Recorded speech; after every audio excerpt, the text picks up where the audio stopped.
નમસ્કાર વિદ્યાર્થી મિત્રો, અહીંયા આગળ કેસરબા જાડેજા વિદ્યા સંકુલ વડગામ દ્વારા આજે ધોરણ 11 કોમર્સમાં વિડિયો લેક્ચરની શરૂઆત થઈ રહી છે. તો તે માટે હું વિમલકુમાર વી મેવાડા ધોરણ 11 કોમર્સમાં નામું એટલે કે એકાઉન્ટ અને સ્ટેટ એટલે કે આંકડાશાસ્ત્ર બંને વિષયનો અહીંયા આગળ તમને અભ્યાસ કરાવવાનો છું. અહીંયા આગળ તમે 1 થી 10 ધોરણ ભણ્યા, ત્યારબાદ ધોરણ 11ની અંદર કોમર્સમાં તમે એડમિશન લીધું, તો હવે કોમર્સની અંદર મહત્ત્વનો જે વિષય કહેવાય એકાઉન્ટ એટલે કે નામાના મૂળ તત્વો, તેની આપણે ચર્ચા કરવાના છીએ. આપણને એ તો ચોક્કસ ખ્યાલ હોવો જ જોઈએ કે નામું એટલે શું છે. નામું એટલે કે એક જાતના હિસાબો છે જે ધંધાકીય એકમો મેન્ટેન કરતા હોય છે. આપણે પણ અહીંયા આગળ તે વેપારીઓ પોતાના ધંધાકીય એકમના હિસાબો કેવી રીતે રાખતા હશે તે અંગેની તમામે તમામ ચર્ચા અહીંયા કરવાની છે. ક્રમશઃ એક પછી એક વિવિધ ચેપ્ટર્સો જોઈશું, તેમ તેમ આપણને ખ્યાલ આવતો જશે કે ધંધાકીય એકમો પોતાના વેપાર ધંધાના હિસાબો કેવી રીતે રાખે છે. તો નામાના મૂળ તત્વોની સમજ માટે આપણું જે પ્રથમ નંબરનું ચેપ્ટર છે, ચેપ્ટર નંબર 1 જે છે હિસાબી પદ્ધતિ અને તેના પારિભાષિક શબ્દો. અહીંયા આગળ આપણને ખાસ ખબર હોવી જોઈએ કે હિસાબી પદ્ધતિ એટલે શું. તો હિસાબી પદ્ધતિ એટલે કે હિસાબો રાખવાની સિસ્ટમ જે છે તે. હિસાબો એટલે કે નામું, નામાના મૂળ તત્વો વિષય છે. નામું એટલે કે હિસાબ, હિસાબ એટલે ટૂંકમાં આવકો જાવકો દર્શાવતી જે નોંધ હોય.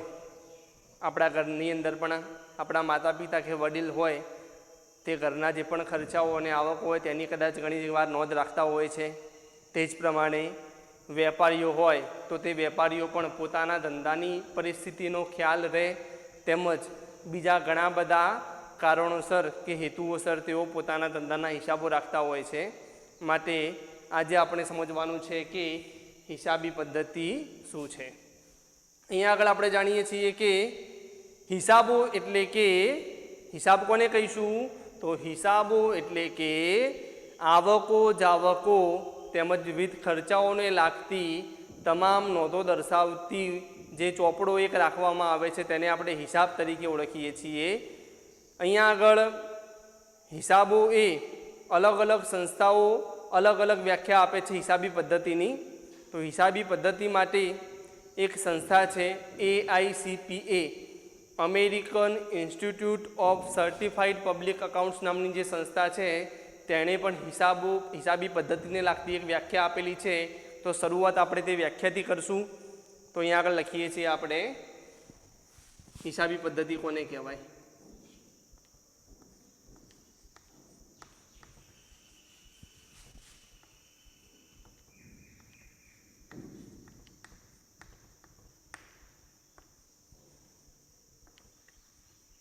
એક સંસ્થા છે AICPA,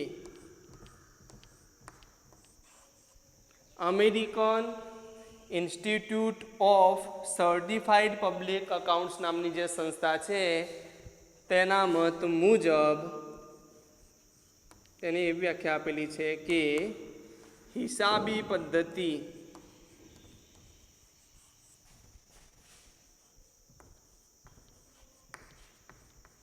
એ વ્યવહારો અને બનાવો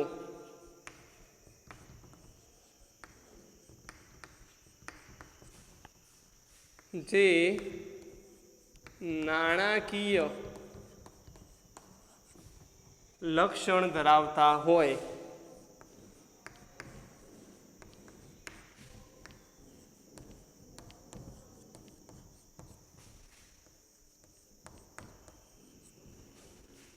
તેમને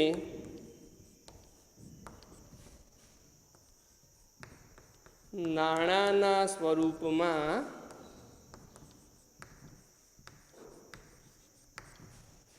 નોંધવાની,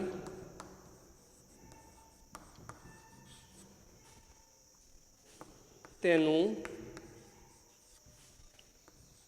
વર્ગીકરણ કરવાની,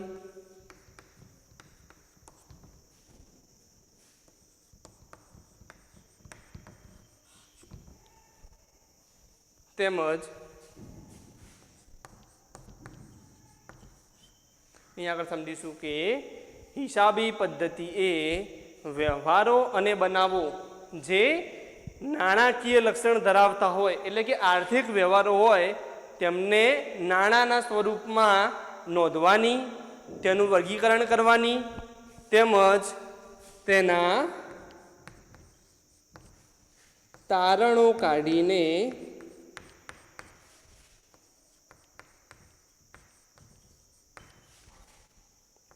તેના પરિણામોનું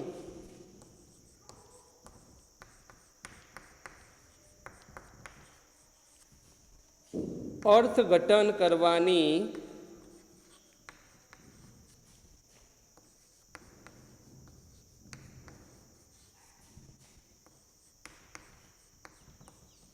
કળા છે. અહીંયા આગળ હિસાબી પદ્ધતિને એક કળા તરીકે ઓળખવામાં આવે છે. જે AICPA નામની સંસ્થા છે, American institute of certified public અકાઉન્ટ્સના મત મુજબ હિસાબી પદ્ધતિએ વ્યવહારો અને બનાવો જે નાણાકીય લક્ષણ ધરાવતા હોય તેમને નાણાંના સ્વરૂપમાં નોંધવાની, તેનું વર્ગીકરણ કરવાની, તેમજ તેના તારણો કાઢીને તેના જે પરિણામો છે તે પરિણામોનું શું કરવાની કળા છે, તો તે પરિણામોનું અર્થઘટન કરવાની કળા છે. આવી વ્યાખ્યા અહીંયા આગળ American institute of certified public accounts નામની જે સંસ્થા છે તેણે આપેલી છે. ભારતની અંદર પણ નામું બહુ જૂના સમયથી લખાતું આવ્યું છે, વર્ષોથી. જે પશ્ચિમ સમર્થકો છે તેઓ આ અંગેનો શ્રેય કે નામાનું મહત્ત્વ પહેલાં પણ હતું તેવો શ્રેય એક ગણિતશાસ્ત્રી લ્યુકા પેસિઓલીને આપે છે. અહીંયા આગળ લ્યુકા પેસિઓલી એક ગણિતશાસ્ત્રી હતા. તેઓને નામાનું મહત્ત્વ હોવાનો શ્રેય આપવામાં અહીંયા આગળ આપવામાં આવે છે. માટે આપણે નામ યાદ રાખીશું કે પશ્ચિમ સમર્થકો જે છે તેઓ નામા અંગેનો શ્રેય ઇટાલીના એક ગણિતશાસ્ત્રી શ્રી લ્યુકા પેસિઓલીને આપે છે. વિદ્યાર્થી મિત્રો, આપણને એટલું તો ચોક્કસ ખ્યાલ જ છે કે નામું એટલે કે એક જાતના હિસાબો. એ હિસાબો કેવા હશે, તો ધંધાકીય એકમના, પેઢીના, કંપનીના કે ભાગીદારી પેઢીના હોય, કે ચાહે એકાકી વેપારીના હોય, કે ચાહે મોટી કંપનીના હોય, પણ એ તમામ હિસાબો આપણે નામા તરીકે ઓળખીએ છીએ. અહીંયા નામા પદ્ધતિ એની જગ્યા ઉપર આપણે કયો શબ્દ વાપરી શકીએ છીએ, હિસાબી પદ્ધતિ શબ્દ વાપરી શકીએ છીએ. અને હિસાબી પદ્ધતિ એટલે કે અહીંયા આગળ આપણે વ્યાખ્યા જોઈ લીધી છે કે હિસાબી પદ્ધતિ એ શું છે. અહીંયા આગળ છે વ્યવહારો અને બનાવો. વ્યવહારો એટલે શું, તો આપણે જાણીએ છીએ કે જ્યારે પણ બે કે તેથી વધુ પક્ષકારો વચ્ચે વસ્તુ કે સેવાની આપ લે થાય તો તેને આપણે વ્યવહાર કે બનાવ થયો તેવું આપણે કહીએ છીએ. બનાવ બનવો કે વ્યવહાર થવો એટલે શું થવું, જ્યારે બે કે તેથી વધુ વ્યક્તિઓ વચ્ચે વસ્તુ કે સેવાની શું થાય, લેવડ દેવડ થાય, ત્યારે બે વ્યક્તિઓ વચ્ચે શું થયું કહેવાય, વ્યવહાર થયો તેવું આપણે કહીએ છીએ. ક્યારે પણ એકલો વ્યક્તિ કોઈ વ્યવહાર કરી શકતો નથી. હું છું, હું મારી જાતે જ કોઈ વ્યવહાર જાત સાથે કરવાનો છું નહીં. વ્યવહાર કરવા માટે મારે ઓછામાં ઓછો સામે બીજો એક પક્ષકાર જોઈશે. અહીંયા આગળ જે નામું છે આપણું, તે નામાનું મહત્ત્વ પણ ખૂબ બધું છે. એ નામું લખવા પાછળના હેતુઓ પણ છે. નામું આપણે લખીએ છીએ તો એ નામું હિસાબો લખવા પાછળના ઘણા બધા ફાયદાઓ પણ છે અને તે નામાની અમુક કેટલીક મર્યાદાઓ પણ છે. પરંતુ તે સમજવા માટે આપણને કેટલાક પારિભાષિક જે શબ્દો છે તે પારિભાષિક શબ્દોનું જ્ઞાન હોવું ખૂબ જ જરૂરી બને છે. માત્ર તેના હેતુઓ અને ફાયદાઓ અને મર્યાદાઓ યાદ કરવાથી કે ગોખી દેવાથી કોઈ આપણને ફાયદો થવાનો છે નહીં. તેને આપણે વ્યવસ્થિત સમજવા પડશે. અને તે સમજવા માટે એ પહેલાં આપણને શું ખબર હોવી જોઈએ?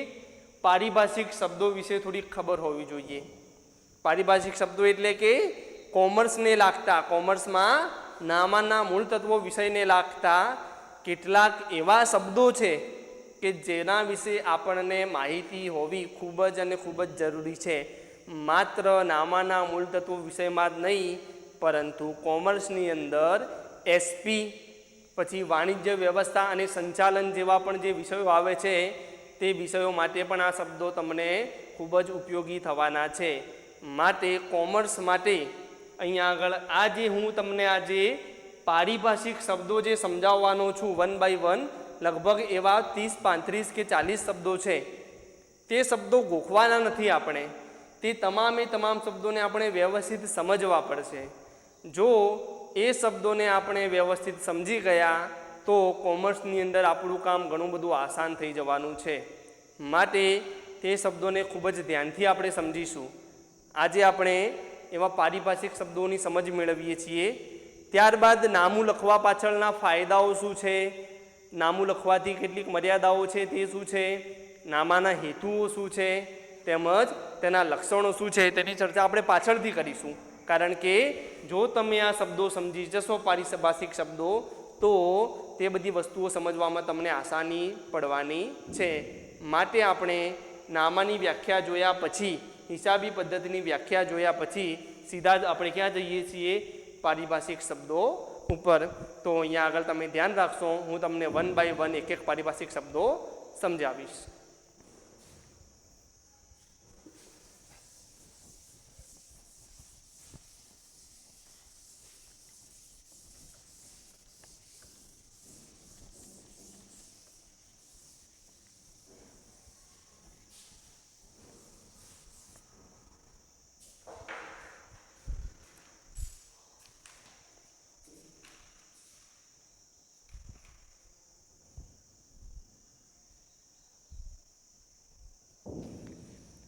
પારિભાષિક શબ્દોમાં પ્રથમ શબ્દ છે ધંધાકીય વ્યવહાર.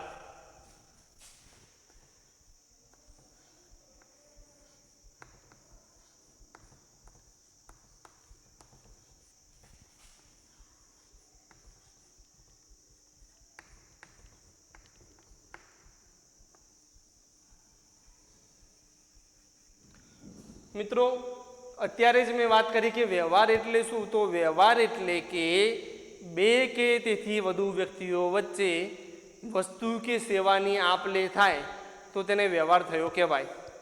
પણ અહીંયા આગળ શું છે? ધંધાકીય વ્યવહાર.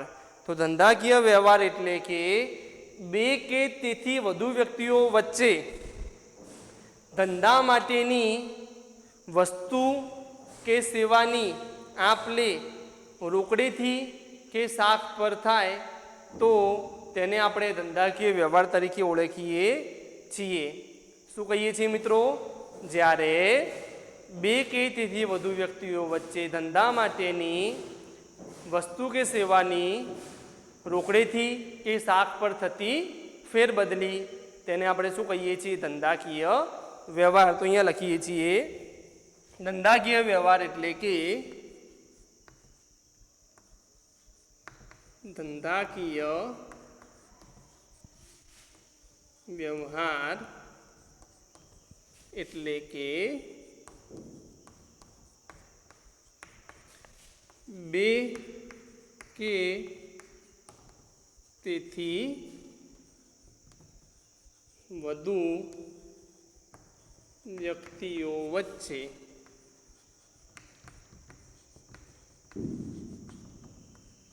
ધંધા માટેની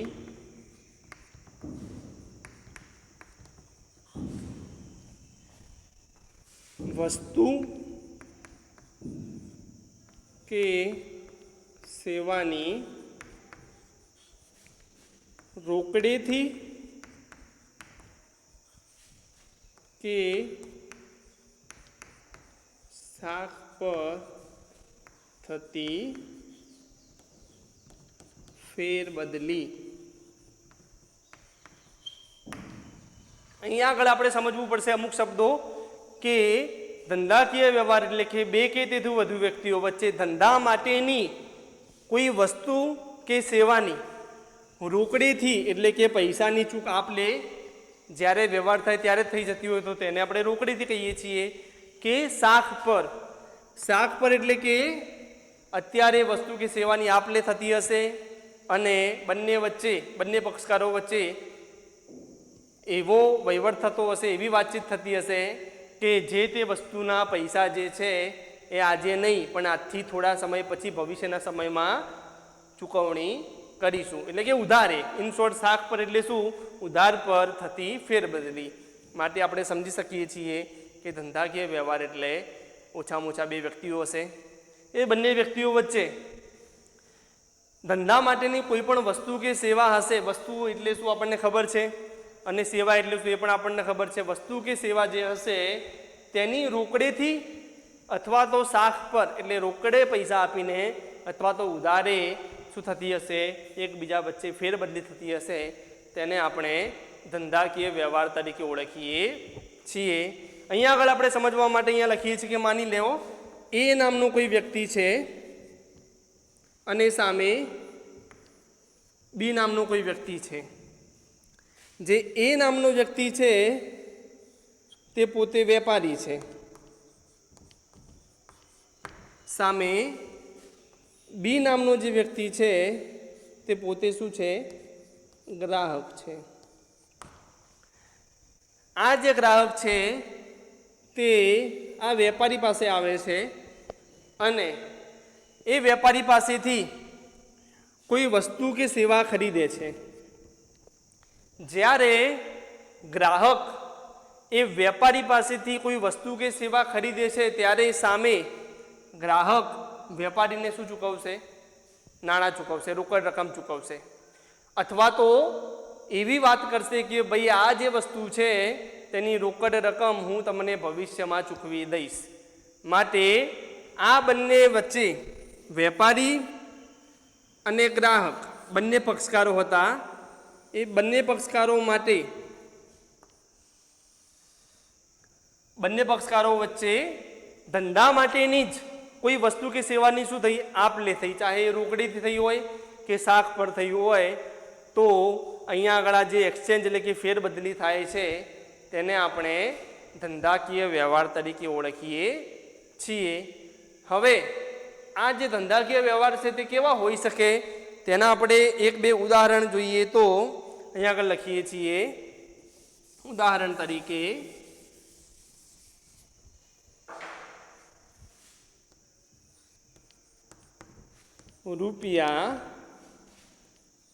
₹4000નો માલ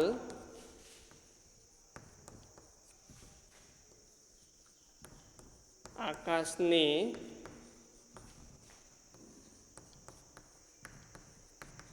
રોકડેથી વેચ્યો. આપણે પોતે અત્યારે વેપારી છીએ અને આપણે શું કામ કરીએ છીએ? ₹4000નો જે માલ છે તે આકાશને અને આપણે કેવી રીતે વેચીએ છીએ? રોકડેથી વેચીએ છીએ. હવે આને ધંધાકીય આર્થિક વ્યવહાર કહેવાય કે ના કહેવાય તે કેવી રીતે નક્કી કરીશું? તો સૌથી પહેલું આપણને એ ખબર હોવી જોઈએ કે ધંધાકીય વ્યવહાર એટલે કે એમાં ઓછામાં ઓછા કેટલા વ્યક્તિ જોઈએ? બે કે તેથી વધારે વ્યક્તિ જોઈએ. ચેક કરીશું અહીંયા આગળ બે કે તેથી વધુ વ્યક્તિ છે કે નહીં. તો પ્રથમ તો આપણે પોતે વેપારી છીએ એટલે આપણે એક વ્યક્તિ થયા. સામે આપણે માલ કોણે વેચ્યો છે? સામે માલ લેનાર કોણ છે? આકાશ. આકાશ સામે શું બને છે? બીજો વ્યક્તિ. માટે બે કે તેથી વધુ વ્યક્તિઓ અહીંયા આગળ છે. આપણે કહી શકીએ છીએ કે આ જે લખેલો છે વ્યવહાર તેમાં બે કે તેથી વધુ વ્યક્તિઓ છે. એટલે કે બે વ્યક્તિ છે, એક આપણે પોતે અને બીજો આકાશ. આપણે વેપારી છીએ, આપણે માલ કોને વેચ્યો છે? આકાશને. આકાશ સામે શું છે? ગ્રાહક છે. બે કે તેથી વધુ વ્યક્તિઓ વચ્ચે ધંધા માટેની વસ્તુ કે સેવાની ધંધા માટેની એટલે કે આ જે પણ આપણે માલ વેચ્યું છે તે ધંધા માટે જ વેચ્યું છે, કારણ કે આપણે પોતે શું છીએ? વેપારી. ધંધા માટેની વસ્તુ કે સેવાની અહીંયા આગળ શું છે? શું વેચ્યું છે? ઉદાહરણ તરીકે અહીંયા આગળ ₹4000નો શું છે? માલ છે. તો માલ શેમાં આવે? વસ્તુમાં આવે, મતલબ કે આપણે કોઈ વસ્તુનું વેચાણ કર્યું છે, બરાબર. તો અહીંયા આગળ વસ્તુ પણ છે, પણ તે કેવી રીતે વેચેલી હોવી જોઈએ? રોકડેથી કે કેવી રીતે હોવી જોઈએ? શાખ પર. તે બંનેમાંથી આપણે કેવી રીતે વેચેલ છે? રોકડેથી વેચેલ છે. તો આપણે જે ઉદાહરણ લખ્યું તેમાં શું છે? વ્યાખ્યાની અંદર જે પણ વસ્તુઓ હોવી જોઈએ તે તમામે તમામ આ વ્યવહારમાં વસ્તુઓ સામેલ છે, કે બે કે તેથી વધારે વ્યક્તિઓ પણ છે. ધંધા માટે જે લોકોએ શું કર્યું છે? વસ્તુ કે સેવાની રોકડીથી આપ લે કરેલી છે, માટે આ શું છે? એક જાતનો ધંધાકીય વ્યવહાર છે. બીજું ઉદાહરણ લખીએ છીએ તમારી સમજ માટે. ઉદાહરણ 1 અને અહીંયા આગળ લખીએ છીએ ઉદાહરણ નંબર 2. રૂપિયા 3000નું યંત્ર નરેશને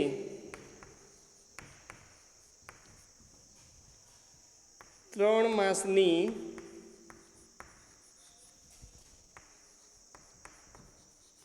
શાખ પર વેચ્યું. શું કરેલું છે આપણે? રૂપિયા 3000નું એક યંત્ર હતું, તે નરેશને 3 માસની શાખ પર વેચેલ છે. તો અહીંયા આગળ 3 માસની શાખ એટલે શું? તો 3 માસની એટલે કે 3 મહિના, અને શાખ એટલે કે ઉધારે, કે 3 મહિના સુધી એ પૈસા આપણને ચૂકવી દેશે. એટલે કે 3 મહિનાની એને સમય આપ્યો છે કે 3 મહિનાની અંદર એ પૈસા ચૂકવી દેશે. એવી રીતે ઉધારે આપણે એને વેચેલું છે. આવો ધંધાકીય વ્યવહાર આપેલો છે. આ જે વ્યવહાર છે તેમાં પણ તમામે તમામ જુઓ તો સૌથી પહેલું તો વ્યક્તિઓ.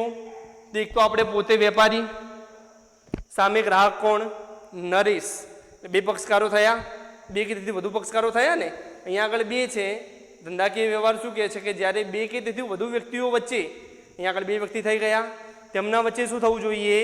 તો ધંધા માટેની વસ્તુ કે સેવાની, અહીંયા આગળ વસ્તુમાં શું આપેલું છે તમને? યંત્ર. યંત્ર એક જાતની શું કહેવાય? મિલકત. કે યંત્રનું વેચાણ થયું છે. કોને થયું છે? નરેશને આપણે આગળ જોઈ ગયા. અને કેવી રીતે થયેલું છે? રોકડેથી કે શાખ પર થયું હોવું જોઈએ. અહીંયા આગળ કેવી રીતે થયું છે? શાખ પર થયેલ છે. માટે આપણે કહી શકીએ છીએ કે આ પણ એક જાતનો ધંધાકીય વ્યવહાર છે. ઉપરવાળો જે ઉદાહરણ 1માં વ્યવહાર હતો તે રોકડ વ્યવહાર હતો, જ્યારે ઉદાહરણ 2માં જે વ્યવહાર છે તે કેવો છે? ઉધાર વ્યવહાર, એટલે કે શાખ પર કરેલ વ્યવહાર છે. અહીંયા આગળ આપણને આ બે ઉદાહરણો અને વ્યાખ્યા પરથી ચોક્કસ ખ્યાલ આવી ગયો હશે કે ધંધાકીય વ્યવહાર કોને કહેવાય? તો જ્યારે બે કે તેથી વધુ વ્યક્તિઓ વચ્ચે ધંધા માટેની વસ્તુ કે સેવાની રોકડેથી કે શાખ પર થતી ફેરબદલી જ આપણું શું કહેવાશે? ધંધાકીય વ્યવહાર. તો આપણા જે પારિભાષિક શબ્દો છે તે પારિભાષિક શબ્દોની અંદર પ્રથમ આપણો જે શબ્દ હતો તે કયો હતો? ધંધાકીય વ્યવહાર. તેને આપણે એકદમ વ્યવસ્થિત સમજ્યા છીએ. હવે બીજા નંબરનો આપણો જે શબ્દ છે તેને સમજીએ છીએ.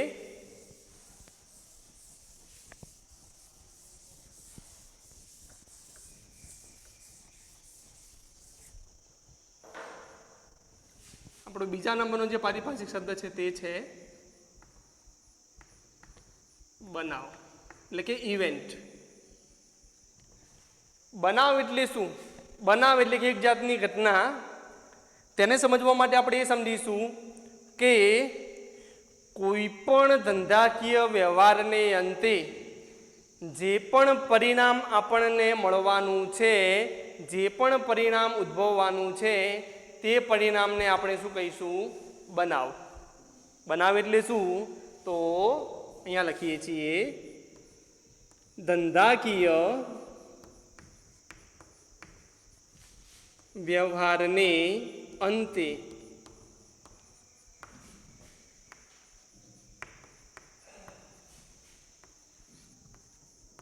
ઉદ્ભવતા પરિણામને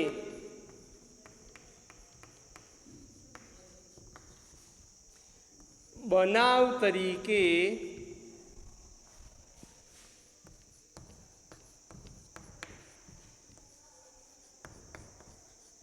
ઓળખવામાં આવે છે। બનાવ તરીકે કોને ઓળખીએ છીએ? કોઈ પણ ધંધાકીય વ્યવહાર થયા હોય તે ધંધાકીય વ્યવહાર પરથી જે પણ પરિણામ આપણે ઉદ્ભવવાનું છે તેને આપણે શું કહીએ છીએ? બનાવ કહીએ છીએ। આ બનાવને હજુ પણ પ્રેક્ટિકલી સમજવા માટે આપણે અહીંયા ઉદાહરણ લખીએ છીએ જેના દ્વારા તમને સમજણ પડશે। અહીંયા આગળ હું તમને સમજાવીશ કે ઉદાહરણ તરીકે રૂપિયા 8,000નો માલ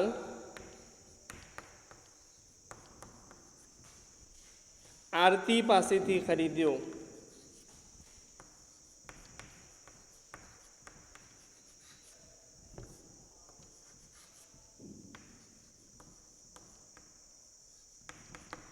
શું કર્યું? રૂપિયા 8,000નો માલ આપણે આરતી પાસેથી ખરીદેલ છે। આ એક જાતનો શું છે? ધંધાકીય વ્યવહાર। તેમજ હવે આ જે માલ ખરીદે હતો તે માલ આપણે નીચે લખીએ છીએ કે અહીંયા આગળ આપણે એક વ્યવહાર છે કે રૂપિયા 8,000નો માલ આરતી પાસેથી ખરીદ્યો અને તે માલ રૂપિયા 10,000માં નરેન્દ્રને વેચ્યો।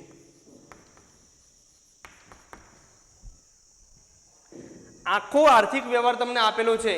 આગળ આપણે પહેલા નંબરમાં જોયું કે ધંધાકીય વ્યવહાર, તો આવો જ આપણને એક ધંધાકીય વ્યવહાર આપેલો છે કે રૂપિયા 8,000નો માલ આપણે કોની પાસેથી ખરીદ્યો છે? આરતી પાસેથી। બરાબર, રોકડેથી ખરીદેલ છે આપણે આ વ્યવહાર કે ઉધારથી ખરીદેલ છે તે અહીંયા આગળ કોઈ ઉલ્લેખ કરેલો નથી। વ્યવહાર રોકડ છે કે ઉધાર છે તેને ઓળખવા માટેના પણ કેટલાક નિયમો છે, તેની ચર્ચા આપણે નેક્સ્ટ લેક્ચરમાં કરવાના જ છીએ। પણ અત્યાર પૂરતું આપણે યાદ રાખીએ છીએ કે આપણે 8,000નો માલ આરતી પાસેથી ખરીદ્યો છે અને તે જ માલ આપણે 10,000 રૂપિયામાં નરેન્દ્રને વેચી નાખ્યો છે। હવે અહીંયા આગળ તમે જુઓ તો બે પ્રવૃત્તિ અહીંયા આગળ થઈ છે। એક તો માલ ખરીદવાની, એક નંબરમાં કઈ પ્રવૃત્તિ થઈ? માલને ખરીદવાની। અને બીજા નંબરમાં કઈ પ્રવૃત્તિ થઈ છે? તે માલનું શું કરવાની? વેચાણ કરવાની। હવે સામાન્ય રીતે જોવા જઈએ તો માલ ખરીદ્યો કેટલાનો? 8,000નો। આ એક શું થયો? ધંધાકીય વ્યવહાર। અને તે જ માલ આપણે 10,000માં વેચી નાખ્યો, એ પણ શું થયો? ધંધાકીય વ્યવહાર। હવે આ જે ધંધાકીય વ્યવહાર થયો તેના પરથી આપણને કંઈક ને કંઈક પરિણામ મળશે। તે પરિણામ કેવું મળે છે આપણને? તો જોઈએ તો 8,000નો માલ હતો અને વેચ્યો 10,000માં, તો શું થયું? આપણે નોર્મલી વિચારીએ તો આપણા મગજમાં સીધો જ અહીંયા આગળ વિચાર ઉદ્ભવે કે આપણને 2,000 રૂપિયાનો શું થયો છે? ફાયદો થયો છે। 10,000માં વેચ્યું, ખરીદેલું હતું 8,000માં, સીધો જ 2,000નો શું થયો? ફાયદો। માટે આપણે અહીંયા આગળ આ ધંધાકીય વ્યવહાર કર્યો, તે ધંધાકીય વ્યવહાર પરથી આપણને શું મળ્યું? એનું પરિણામ મળ્યું। શું મળ્યું છે મિત્રો? પરિણામ। અને એ પરિણામને આપણે બનાવ તરીકે ઓળખીએ છીએ। કહ્યું ને હમણાં કે ભાઈ ધંધાકીય વ્યવહારને અંતમાં જે પણ પરિણામ ઉદ્ભવવાનું છે તેને આપણે બનાવ તરીકે ઓળખીએ છીએ। અહીંયા આગળ આપણા માટે બનાવ શું કહેવાશે? આપણને 2,000 રૂપિયા જે નફો થયો, ફાયદો થયો, તે આપણા માટે શું બને છે? બનાવ બને છે। માટે બીજો આપણો જે શબ્દ છે પારિભાષિક શબ્દ બનાવ, તો એ આ મુજબ છે કે કોઈ પણ ધંધાકીય વ્યવહારને અંતે જે પણ પરિણામ ઉદ્ભવે છે તે પરિણામને આપણે બનાવ તરીકે ઓળખીશું। અહીંયા આગળ બે પારિભાષિક જે શબ્દો હતા તેને આપણે જોયા છીએ। બંને શબ્દો આપણને એકદમ પરફેક્ટ સમજમાં આવી ગયા હશે। હવે ત્રીજા નંબરનો આપણે શબ્દ છે પારિભાષિક શબ્દ, તે છે મૂડી। તેને આપણે સમજીએ તો ત્રીજા નંબરનો શબ્દ મૂડી।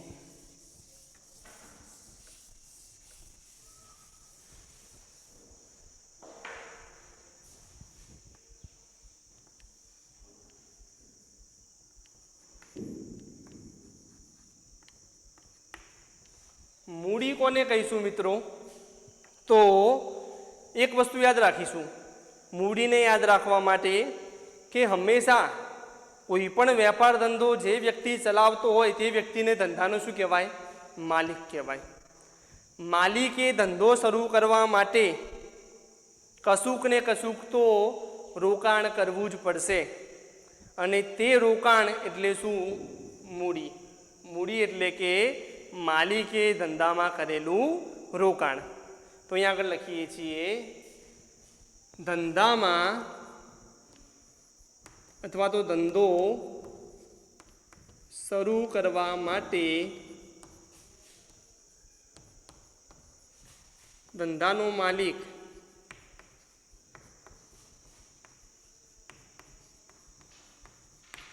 ધંધામાં જે રોકાણ કરે છે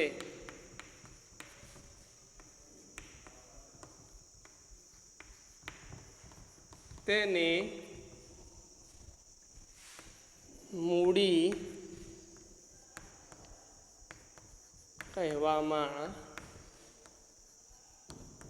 આવે છે. એક વ્યાખ્યા મુજબ છે કે ધંધો શરૂ કરવા માટે ધંધાનો માલિક ધંધામાં જે પણ રોકાણ કરે છે તે રોકાણને આપણે મૂડી એટલે કે કેપિટલ તરીકે ઓળખીએ છીએ. અને બીજી વ્યાખ્યા એક આ મુજબની છે, વધારે સમજવું હોય તો ધંધાનો માલિક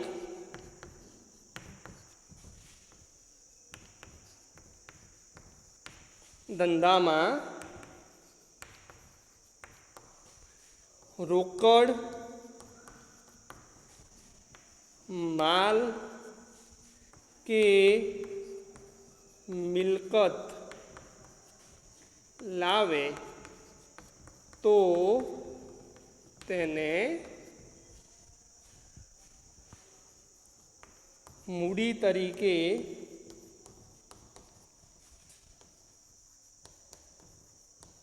ઓળખવામાં આવે છે. ધંધાનો માલિક પોતાના ધંધામાં રોકડ એટલે કે કેશ, રોકડા પૈસા, માલ એટલે કે માત્ર રોકડા પૈસાથી ધંધો ચાલે નહીં. હું વેપારી કદાચ બનવા માંગતો હોઉં, મારે કોઈ વસ્તુનો વેપાર શરૂ કરવો હોય, કોઈ મારે ધંધો શરૂ કરવો હોય, તો ખાલી મારી જોડે રોકડા પૈસા હોય તો હું વેપાર કરી શકું? ના કરી શકું. મારે એ રોકડા પૈસાથી જે વસ્તુનો વેપાર કરવો છે તે માલ પણ મારે લાવવો પડશે. પછી મિલકત. મિલકત એટલે કે માત્ર રોકડા પૈસા હોય અને માલ હોય તો કંઈ વેપાર ધંધો ચાલુ ના થાય. મિલકતની પણ જરૂર પડે. મિલકત એટલે માલ સામાન મૂકવા દુકાન હોવી જોઈએ, દુકાનમાં થોડું ઘણું ફર્નિચર હોવું જોઈએ. તો આ એક દુકાન, આ ફર્નિચર, બીજી બધી ઇલેક્ટ્રોનિક્સની સાધનો જોઈએ, પંખા છે, લાઇટ છે, બધી નોર્મલ વસ્તુઓ પણ જોઈશે જ. એની તમામ આપણી મિલકતો છે, માટે મિલકતની પણ જરૂર પડવાની. એટલે કે ધંધાનો માલિક ધંધામાં રોકડ, માલ કે મિલકત લાવે તો તે મૂડી તરીકે ઓળખવામાં આવે છે. આનું પણ આપણે ઉદાહરણ જોઈએ તો આ મુજબ બનશે. રૂપિયા 6,000 રોકડા, 10,000નું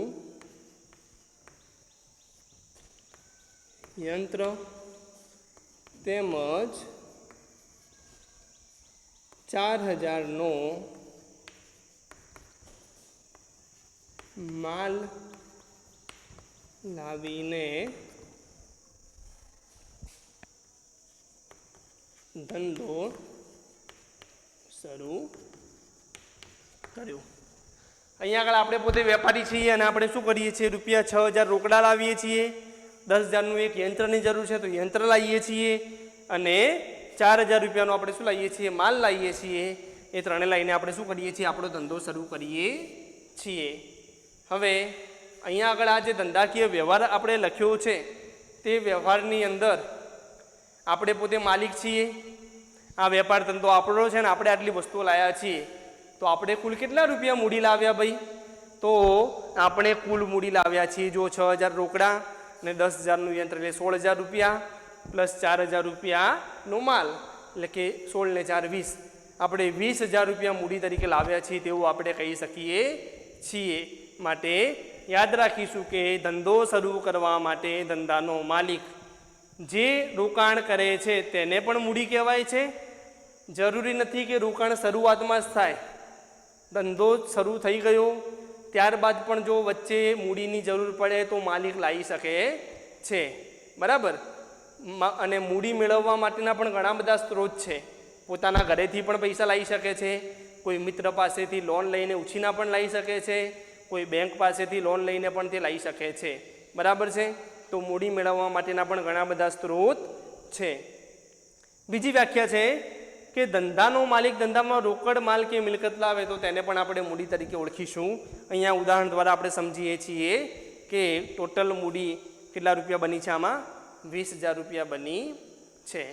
અને હવે આપણે ચોથા નંબરનો જે પારિભાષિક શબ્દ કહેવાય તેને સમજીશું. તો તે ચોથા નંબરનો પારિભાષિક શબ્દ છે ઉપાડ. તો ઉપાડને સમજવા માટે અહીંયા આગળ આપણે ધ્યાન રાખીશું. 4 નંબરમાં લખીએ છીએ ઉપાડ. ઉપાડ કોને કહીશું મિત્રો?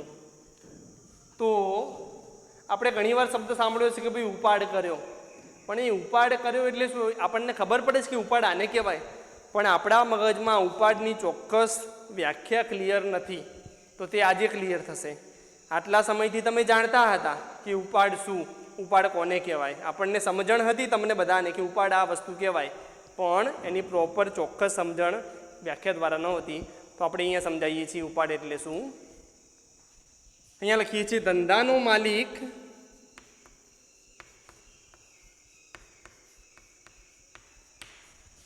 પોતાના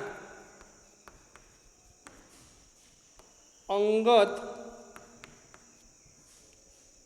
વપરાશ માટે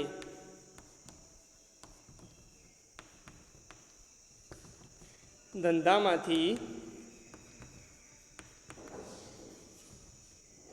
રોકડ માલ કે મિલકત લઈ જાય તો તેને ઉપાડ કહેવાય.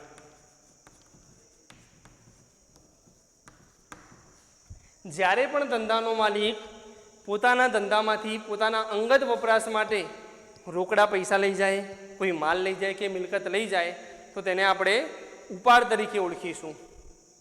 એનું ઉદાહરણ જોઈએ તો ઉદાહરણ તરીકે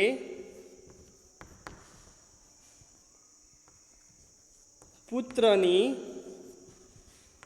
શાળાની ફી ભરવા માટે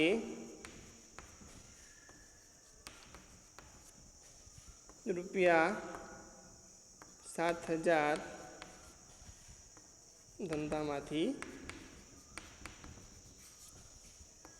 લીધા. અહીંયા આગળ આપણે માલિક છીએ અને આપણો જે પુત્ર છે તેની શાળાની ફી ભરવા માટે આપણે 7,000 રૂપિયા શું કર્યા છે? ધંધામાંથી લીધા છે. તો એ 7,000 રૂપિયા આપણે ક્યાં લઈ ગયા છીએ? ઘરે લઈ ગયા છે. કોઈ ધંધાનો ખર્ચો ચૂકવવા માટે આપણે ઉપાડ્યા નથી. એ પૈસાને આપણે શું કરવાના છીએ? આપણા અંગત ખર્ચમાં તેનો ઉપયોગ કરવાના છીએ. માટે એ રકમનો આપણે ધંધામાંથી શું કર્યો કહેવાય? ઉપાડ કર્યો કહેવાય. બીજું ઉદાહરણ જોઈએ છીએ. ઉદાહરણ નંબર 2 કે જીવન વીમા પ્રીમિયમ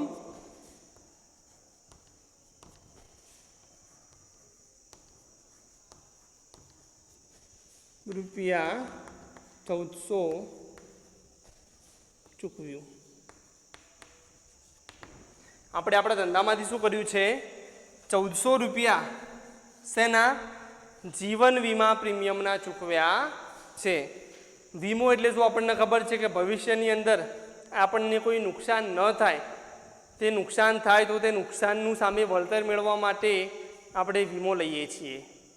વીમો આપણે વેપાર ધંધાનો પણ લઈએ છીએ, આપણે પોતાનો જીવનનો પણ વીમો લઈએ છીએ, આપણા પોતાનો, આપણા પર્સનલ. બરાબર. હવે જીવન વીમાનું પ્રીમિયમ આપણે કેટલા રૂપિયા ભર્યું? 1,400 રૂપિયા. વીમો લીધો હોય તો એનું પ્રીમિયમ આપણે ભરવું પડે. હવે એ પ્રીમિયમ આપણે રૂપિયા 1400 ચૂકવ્યું, પણ એ વીમો ધંધાનો નથી, કારણ કે આમાં લખેલું છે ચોખ્ખું કે જીવન વીમો. જીવન વીમો આપણો અંગત હોય, પર્સનલ હોય, એને ધંધાથી કોઈ લેવા દેવા છે નહીં. તો જીવન વીમા પ્રીમિયમ ભરવા માટે આપણે રૂપિયા 1400 લીધા અને ધંધામાંથી ચૂકવ્યું છે, માટે આ 1400 રૂપિયા પણ શું છે, એક જાતનો ઉપાડ જ છે. હજુ એક ઉદાહરણ આનું આપણે જોઈએ છીએ. ઉદાહરણ નંબર 3. જૂનું ફર્નિચર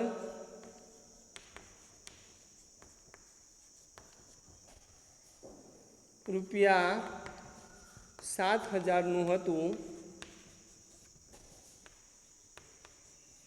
જે ઘરે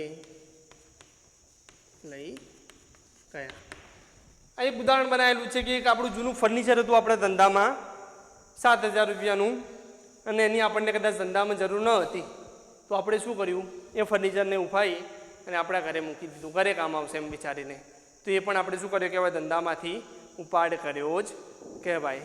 માટે આવી રીતે માલિક જ્યારે ધંધામાંથી પોતાના અંગત વપરાશ માટે, ધંધાના વપરાશ માટે નહીં, પોતાના અંગત વપરાશ માટે રોકડ રકમ, માલ કે મિલકત લઈ જાય છે, તો તેને આપણે ઉપાડ તરીકે ઓળખીએ છીએ. મૂડી અને ઉપાડ બંને એકબીજાના વિરોધાભાસી શબ્દો છે. મૂડીમાં માલિક શું કરે છે, રોકડ માલ કે મિલકત ધંધો શરૂ કરવા માટે લાવે છે, તો આપણે મૂડી કહીશું. પણ જો અંગત વપરાશ માટે રોકડ માલ કે મિલકત લઈ જશે, તો એને શું કહીશું, ઉપાડ કહીશું. વિદ્યાર્થી મિત્રો, અહીંયા આગળ ટોટલ 4 પારિભાષિક શબ્દો મેં તમને સમજાયેલા છે. એક ધંધાકીય વ્યવહાર, બીજાની અંદર બનાવ, ત્રીજા નંબરની અંદર મૂડી અને ચોથા નંબરમાં ઉપાડ. 4 શબ્દો આપણને પ્રોપરલી યાદ હોવા જોઈએ, તેના ઉદાહરણો આપણને જાતે બનાવતા આવડવા જોઈએ, અને ક્લિયર આપણા મગજમાં 4 શબ્દો ફિટ હોવા જોઈએ કે ભાઈ મૂડી એટલે શું. ક્યારે પણ કોઈ આપણને જાણવા મળે કે મૂડી, તો આપણા મગજમાં એનો આખો વિચાર કેવો હોવો જોઈએ, પરફેક્ટ અને ક્લિયર હોવો જોઈએ કે મૂડી એટલે આ કહેવાય, ઉપાડ એટલે આ કહેવાય, ધંધાકીય વ્યવહાર એટલે આવું બને, બનાવમાં આવું હોય, આ પ્રોપર આપણને ખ્યાલ હોવો જોઈએ.